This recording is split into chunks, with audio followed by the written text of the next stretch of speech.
Şimdi değerli çocuklarım, evde bayram namazı nasıl kılınacağını ilk önce anlatıp sonra inşallah namazımızı kılacağız.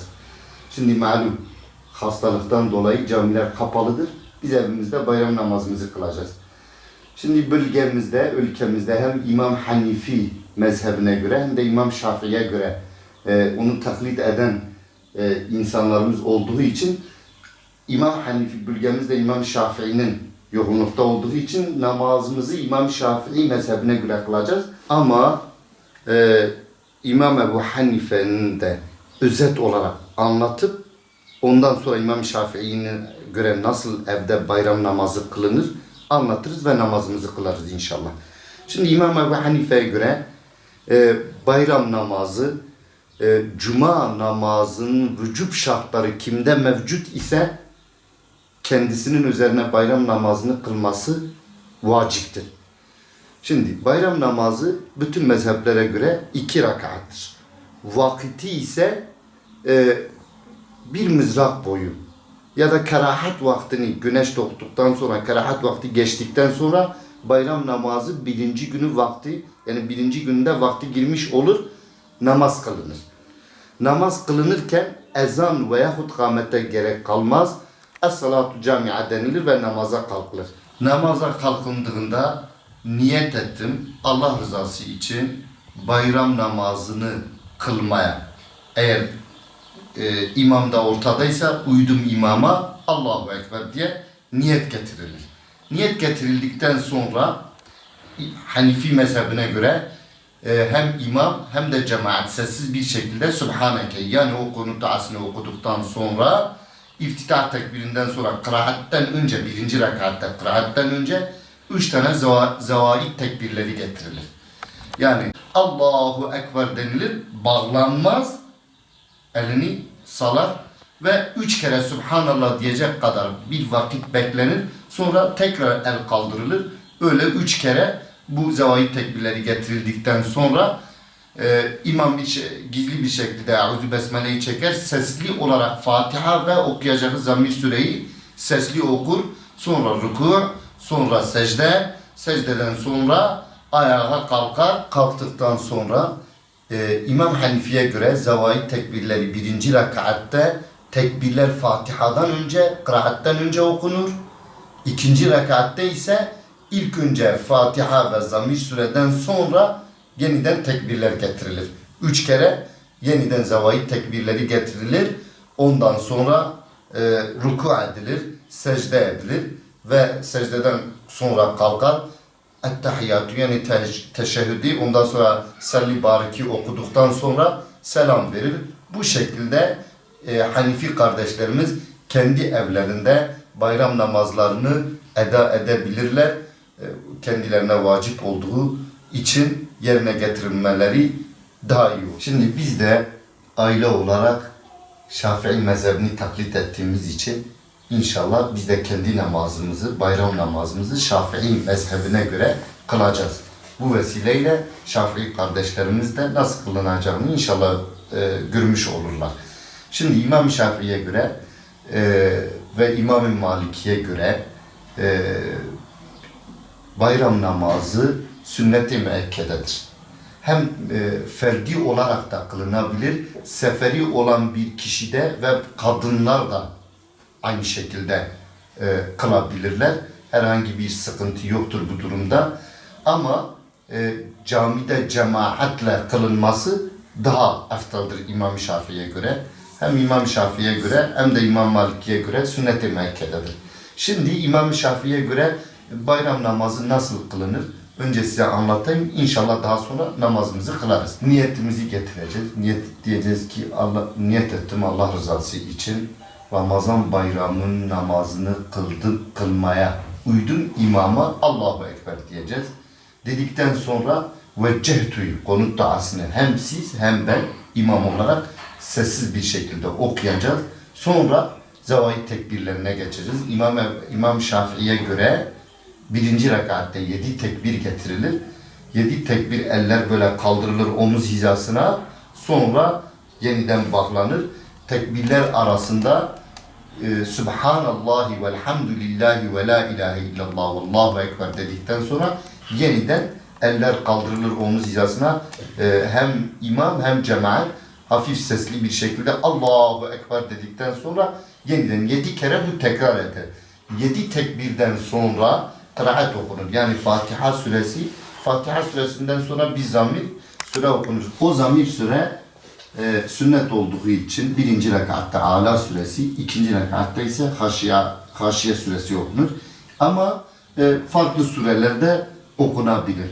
Tekrar biz Fatiha ve kıraatten, Fatiha ve zamm-i sureden sonra rükû'dan sonra kalktık indik, secdemizi yaptık, her iki secdeden sonra yeniden ayağa kalktıktan sonra ne yapıyoruz? Bu sefer ikinci rekatte kıraatten önce 5 tekbir getiriyoruz.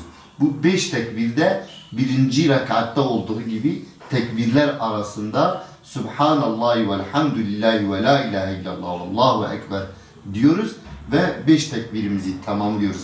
5 tekbirimizi tamamladıktan sonra imam yani yeniden sesli bir şekilde Besmele'yi çekerek Fatiha okup Zamm-i Sure'yi okur.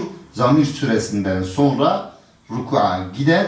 Rükû'dan kalkarız. Secdelerimizi yaptıktan sonra kalkıp oturuyoruz. Ettehiyyatü, hani sizin anlayacağınız şekilde ettehiyyatü, ondan sonra Salli Bariki okuduktan sonra bir Rabbena Atina'yı da okuduktan sonra selam vermiş oluruz. Selamdan sonra bayram namazımızı kılmış oluruz. Tabi bu camide olmuş olsaydı bir bayramlaşma töreni de düzenlenir, yapılır.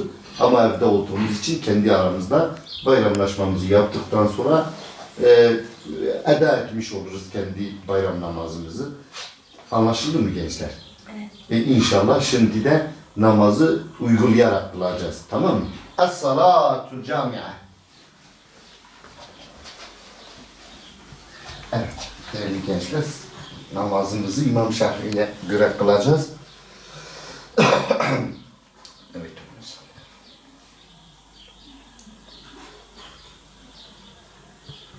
Allahu Ekber. Allahu Ekber. Ve la ilahe illallah Allahu Ekber. Allahu Ekber. La ilahe illallah Allahu Ekber. Allahu Ekber. Allahu Ekber. Allahu Ekber. Allahu Ekber. La ilahe illallah Allahu Ekber. Allahu Ekber. Allahu Ekber. Subhanallah ve elhamdülillahi ve la ilahe illallah Allahu Ekber. Bismillahirrahmanirrahim. Elhamdülillahi Rabbil alemin. Errahmanirrahim. Maliki yevmiddin. İyyâke na'budu ve iyyâke nesta'in. İhdinas sıratal müstakim. Sıratallezîne en'amte aleyhim. Gayril mağdubi aleyhim veleddallin.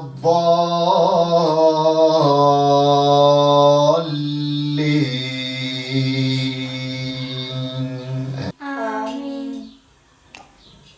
Bismillahirrahmanirrahim. Vedduha وَاللَّيْلِ إِذَا سَجَى مَا وَدَّعَكَ رَبُّكَ وَمَا قَلَى وَلَلْآخِرَةُ خَيْرٌ لَكَ مِنَ الْأُولَى وَلَسَوْفَ يُعْطِيكَ رَبُّكَ فَتَرْضَى أَلَمْ يَجِدْكَ يَتِيمًا فَآوَى وَوَجَدَكَ ضَالًّا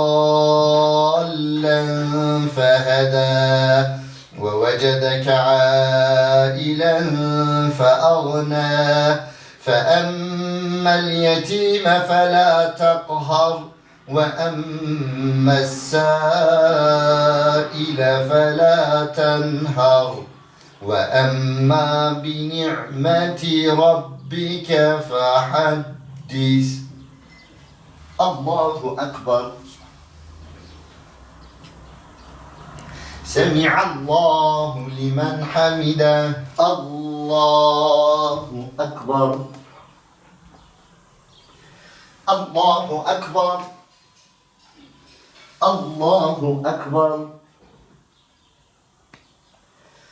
الله أكبر الله أكبر سبحان الله والحمد لله ولا إله إلا الله الله أكبر الله أكبر الله أكبر الله أكبر الله أكبر الله أكبر الله أكبر بسم الله الرحمن الرحيم الحمد لله رب العالمين الرحمن الرحيم مالك يوم الدين إياك نعبد وإياك نستعين اهدنا الصراط المستقيم صراط الذين أنعمت عليهم غير المغضوب عليهم ولا الضالين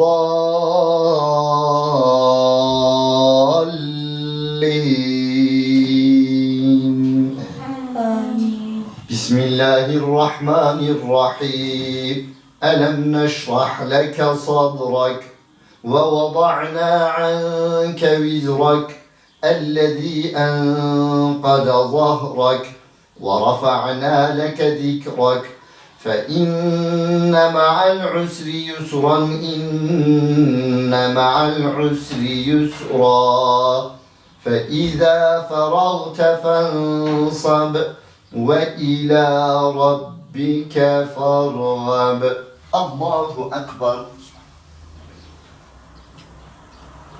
سمع الله لمن حمده الله أكبر الله أكبر الله أكبر الله أكبر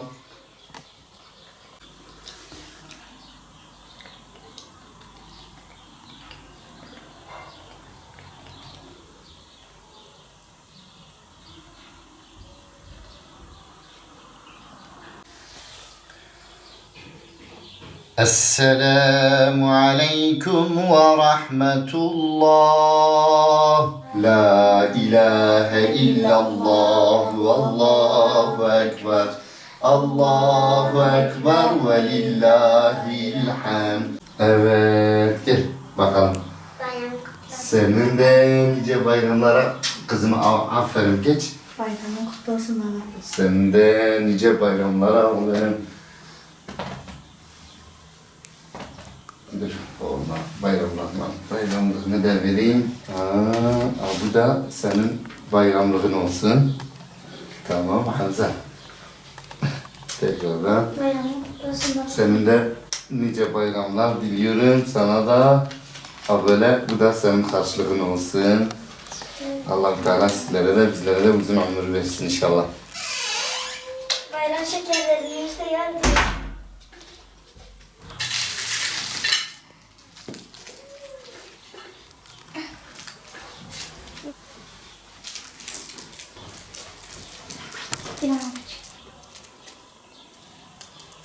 Bayram kutlu olsun Arzu. Şimdi. Şimdi hemen.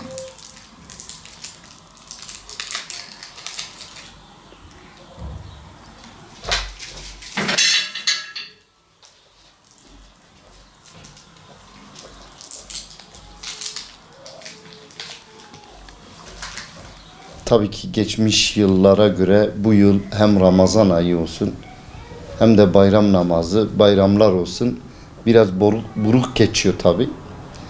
Şimdi bu yıl elbette bu virüsten dolayı alınan tedbirler ve kurallar gereği biz şimdi hastalıktan dolayı haliyle teravihlerimizi cemaatle kılamadık. itikaflara giremedik.